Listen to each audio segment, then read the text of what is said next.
Hey everybody, this is Dr. Joe Borio. This week's Thought Flash. Happy 4th of July. Kind of exciting, the birth of our nation when you think about it.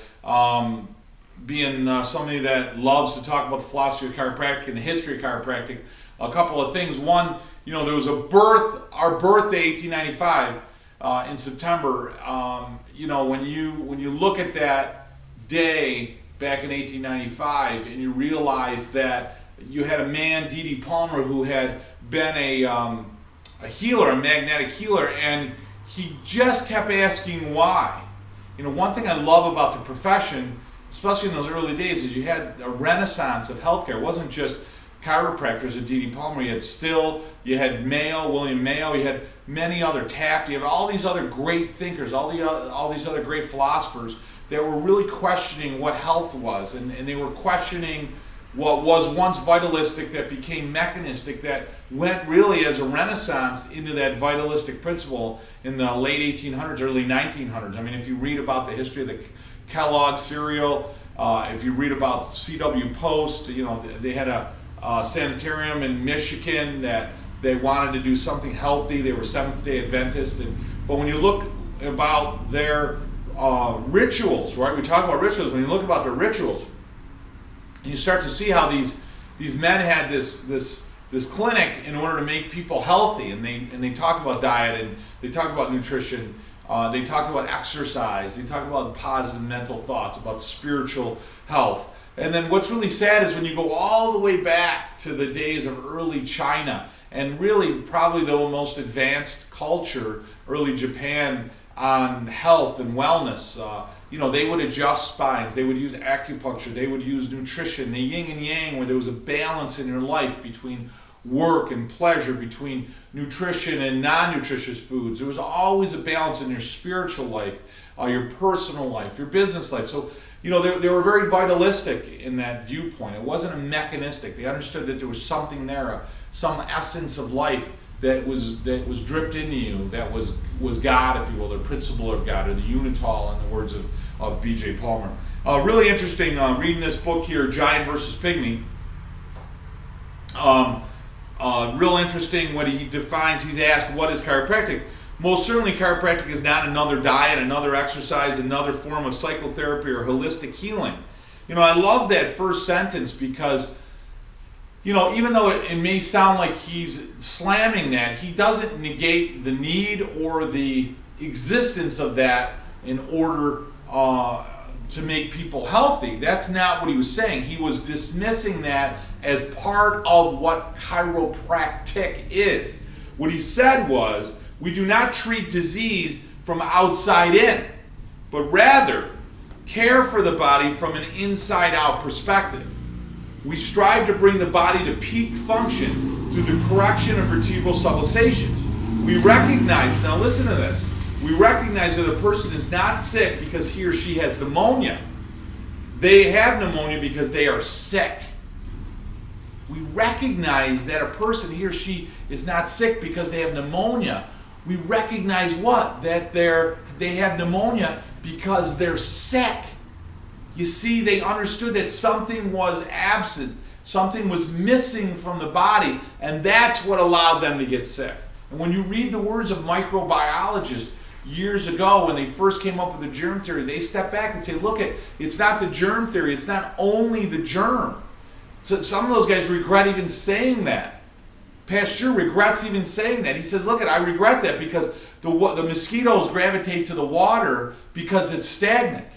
There has to be an illness, there has to be an absence of life, there has to be an absence of health or vitalism before the microorganism infects the body. By the correction of the vertebral subluxation, we allow the doctor who resides within to go to work and correct the sickness disease that allows pneumonia to exist. So, my friends, in this chapter, you have had it from both barrels. And I love that. It's a barge commentary in the end, but you're sick, not because of the pneumonia. You have pneumonia because you're sick.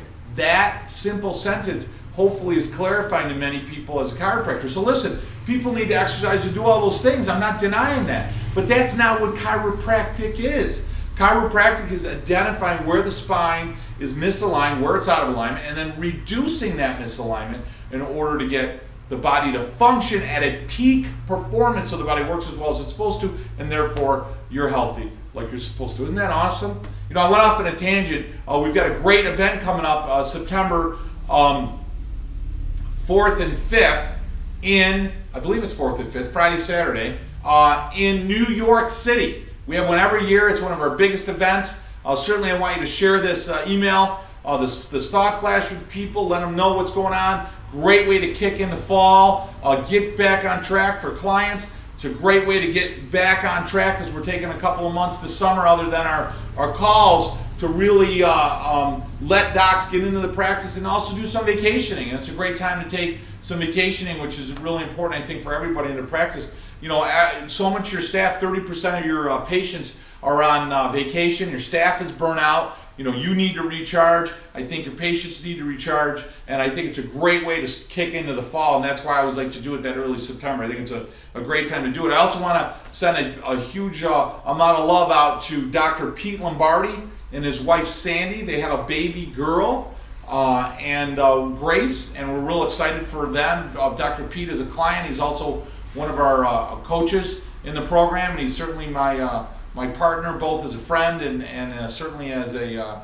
colleague in chiropractic. So he's somebody that you really get to respect and love the more time you spend around him. He's a good man. There's so many great people in chiropractic. It's unbelievable, and I didn't really notice that as much, I think, until I became a coach and had the opportunity to meet some of these wonderful people, both as clients and who've become friends to me over the years, and both as coaches and speakers and other experts in the field of chiropractic. It's really exciting. So big love out to that. I know Dr. Pete he's going to share a video with us at one of our events. I think it's September, and wife had a home birth and just had the baby right after, and he has a great story to tell about that. So I want to take that away. Maybe we'll make that one of our thought flashes, depending on how comfortable he is on that. So that would be great. So big love and thank you out to Dr. Pete and his wife Sandy, and like I said, Grace, and Luke did one of our thought flashes, if you guys remember.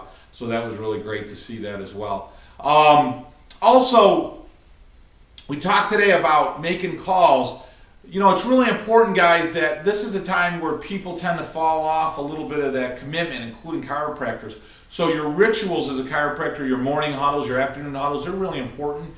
Certainly as a doc, as a leader for your practice. But I'll tell you, you got to stay on track with those missed appointment calls, because the side door becomes the back door. Side door are missed appointments for those of you who don't know what I'm talking about, and your back door becomes the dropout. And you know, people drop out, they love you. It's not a question of not caring for you or thinking the world of you or wanting to be part of your practice. They just, you know, they miss a few weeks and they drop out. And it's really it's kind of unfortunate, but that means that you need to be even that much better in the summer, because not only are people leaving, like I said, because of vacations, but they're also leaving because they miss a few. The weather's nice, they take a couple of weeks off, and then, hey, I'm feeling good, you know, and all of a sudden you become less of a priority. So that's your challenge in your office, and what you say, and do you dip them every time they come in, and how you address an adjustment, how you talk to them every day. It's so vitally important, guys, to stay on track. For those of you that are noticing this is my Gleason shirt.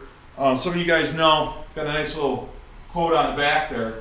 Some of you know, some of you don't know. I actually used to be a boxer. I was an amateur fighter, and then I was a pro boxer. And you probably realize you never heard of me because I wasn't that good. But this is one of the. I was the has-been and never was, never will be. But this is one of the gyms I actually used to go down and spar at, and it was Gleason's Gyms down in Brooklyn. And my kids went down there and they got me this for Father's Day, and we had a tribute for Father's Day last week in our video, so hopefully you saw that. But I love the shirt, and it brings back a lot of memories. It's been a long time since I was down at Gleason's Gym, and a lot of good memories, and there was a lot of great people I met in my experiences, both an amateur and a professional fighter. So I just thought that you know, at that level of competition, I just thought it was fitting. I had it on today, and I wanted to wear it for a thought flash. So it's kind of cool. Also, like I said, we've got a great event coming up in New York City. One of my I think closing moments here, just as a call out, I don't probably resonate for everybody. I get that. You know, some of you maybe aren't looking for high volume practice. Some of you guys maybe aren't 100% principled in how you practice, and that doesn't make you any less of a person, maybe you're, or less of a chiropractor. You know, it's not how I choose to practice. It's not how I see the profession moving forward.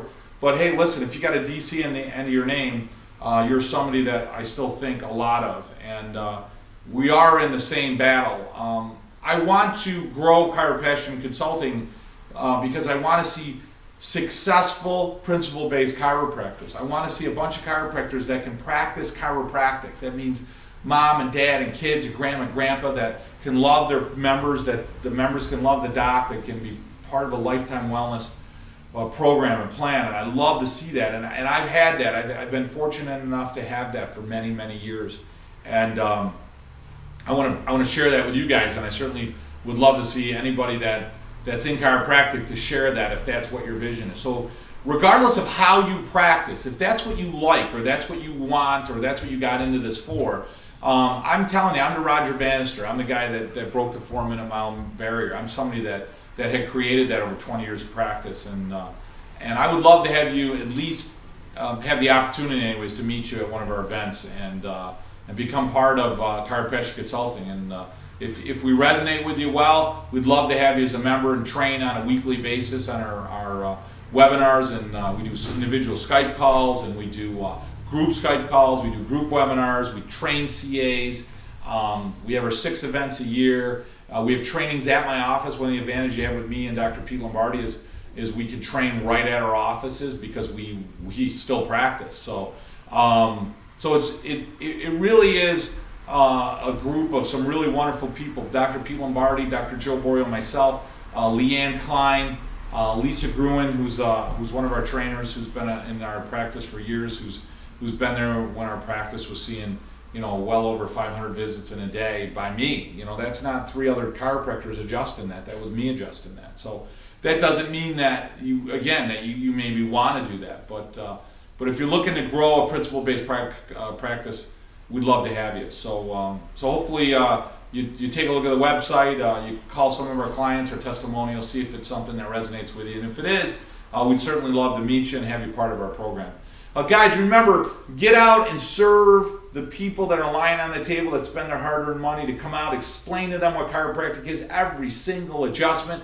Let them know that area goes to the adrenal glands 8, 9, and 10. Let them know it goes to the pancreas T7. Let them know it goes to the uterus or bladder at L3. Let them know that L5 goes to the terminal end of the colon, or it goes to the prostate, or affects the sciatic, or L4 goes to the muscles of the lower back. Every time you adjust them, make a comment. Let them know that area that you're adjusting is allowing better nerve function, better nerve flow, life, animation, messages to flow to the body and bring life to the body, allow it to function better and healthier. Guys, it's been great working with you. Hopefully you get on our website. May urinate always flow from above down, inside out. This has been Dr. Joe Borio with this week's Health Flash. My best friend gave me the best advice. He said each day